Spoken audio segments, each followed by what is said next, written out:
Welcome back to the U Sports Report. Now it's time for the big, bright idea where we talk about something in the world of sports that we think needs to change or needs to be talked about a little bit more. So Tyler, today we're going to talk about LeBron and his legacy in the NBA. He's definitely set a few records, broken a few, and shown us really what an all-star athlete looks like. You've said it before, one of the greatest players of all time. What do you think is going to happen? Well, we'll start it off with Game 6 tonight. Should Cleveland lose on their home floor for the second year in a row, that's going to bring LeBron James's final record to 2 wins and 6 losses, Kimberly. Wow. 6 losses. So definitely not Jordan by any stretch. No. Definitely not Kobe by any stretch. But what he's done to get his teams to the finals. Now, I'm not talking about, his Miami teams that were just loaded with star power. You had Dwayne Wade, Chris Bosh, Ray Allen, those kind of guys. I'm talking about the early Cleveland teams, when he had guys like Eddie Jones on his team. Now, you're probably looking at me like, who is Eddie Jones? Exactly. Just the fact that LeBron has been able to get to the finals 8 times, and he's made it now, what is this, his 6th straight year, I believe? Yeah. His 6th straight year in the finals. He's definitely leaving a lasting legacy on the game. However, like I said, should they lose this game tonight, I don't necessarily want to say that you cannot hold it against him, because he is out there. He's doing all that he can, basically. He's putting up 41. He does need a little bit more help, but this Cleveland team that he's on this year is the best Cleveland team he has ever been on.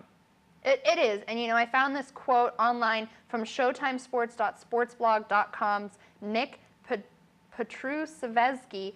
If LeBron can't beat them with the Cavs, he will have no choice but to explore other options. The only way LeBron doesn't leave Cleveland is if they do win this championship or the team trades up and gets Carmelo Anthony. I don't see the Cavaliers winning a title while the Spurs and Warriors are around, so it's most likely out for LeBron. So I was actually just about to ask you that. What do you personally think LeBron would do should the Cavaliers lose the finals? Do you think he sticks around in Cleveland? Do you think he goes and tries to find a new home?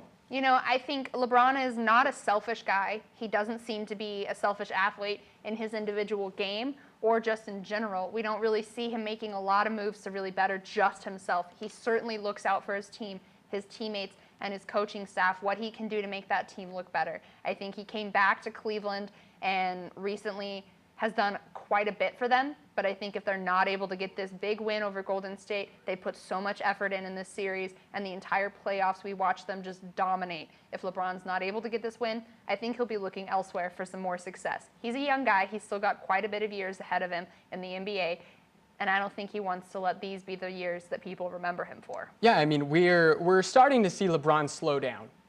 He's not the monster that he was for those 4 years in Miami where he was virtually averaging a triple-double. Yeah. And should he wanted to, he could have scored 50 points a game. Yeah, he really could. He could have. Now at this stage, he's slowed down just a little bit. I know sometimes he shows you those flashes of his old self when he gets out on the break and throws down the big alley-oops. He does. But I honestly don't know whether he'll stay or go. I think the pros and cons sort of, I feel like they're even. If he leaves Cleveland again, he's going to be labeled a traitor, stuff like that, because he couldn't bring his hometown a championship. Now, Cleveland has not had a professional sports title in 63 years, ladies and gentlemen. So if LeBron is able to win a championship in Cleveland, by far he will be, he'll have a statue in Cleveland, which he probably will anyways. Probably. But he's made quite a name for Cleveland. Absolutely. He's virtually put him on the map. He has. When you look at Cleveland sports, you have the Indians in baseball. They're usually okay.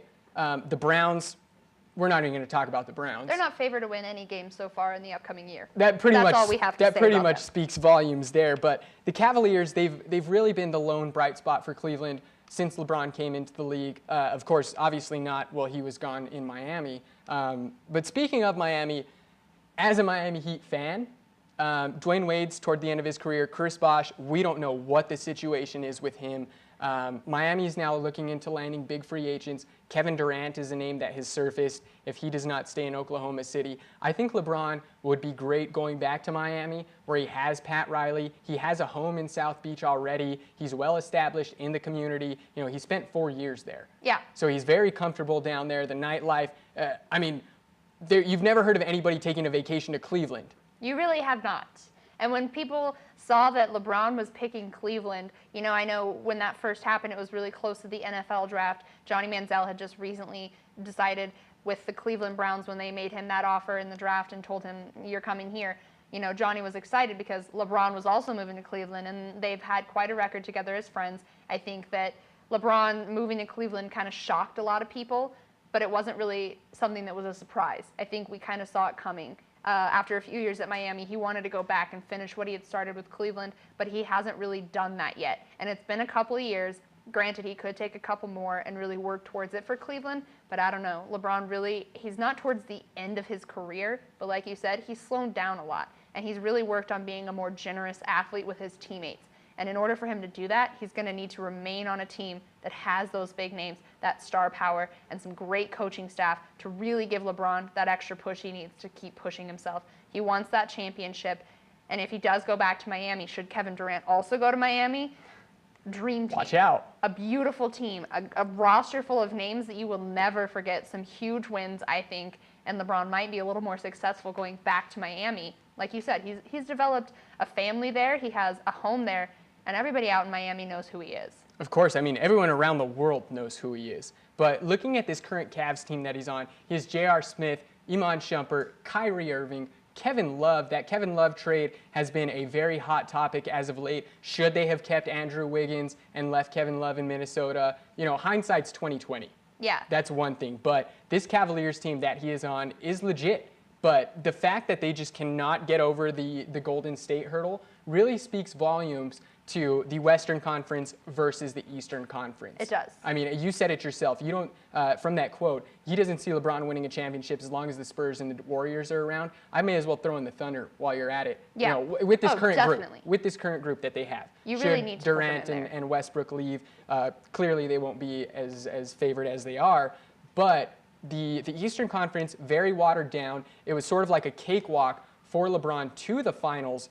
Do you think that easy play in the early rounds of the playoffs had an effect on Cavaliers as they got to the finals and faced a very strong Golden State team? I do. I think that it's one of those things when it comes down to it, you go into the finals, you're expecting big play.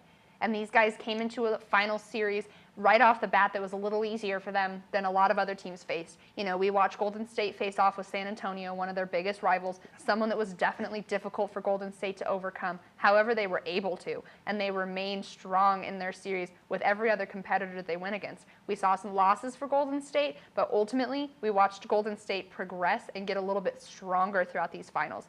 With the Cavaliers, they kind of started off easy and worked their way into a stronger finals. They played against the Golden State Warriors the first 5 games an interesting way. I think that the Cavaliers ultimately could have beat Golden State right off the bat in the first 3 games if they had really buckled down. But they started off with such an easy beginning to the finals. I think they got a little cocky in their heads and thought that this series was going to go differently than it did last year. And last year they faced off with Golden State, won at home, or lost at home, and they were really disappointed. They really need to get emotional about this to beat Golden State. And again, that game going on tonight on ABC at 7 p.m. Mountain Time. Potentially the very last game of the season, ladies and gentlemen. You don't want to miss that. But again, switch over after our show's over.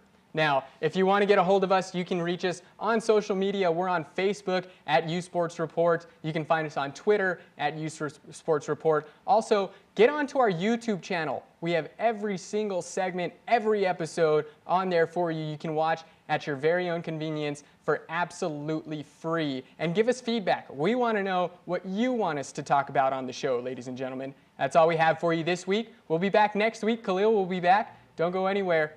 You've been watching the U Sports Report.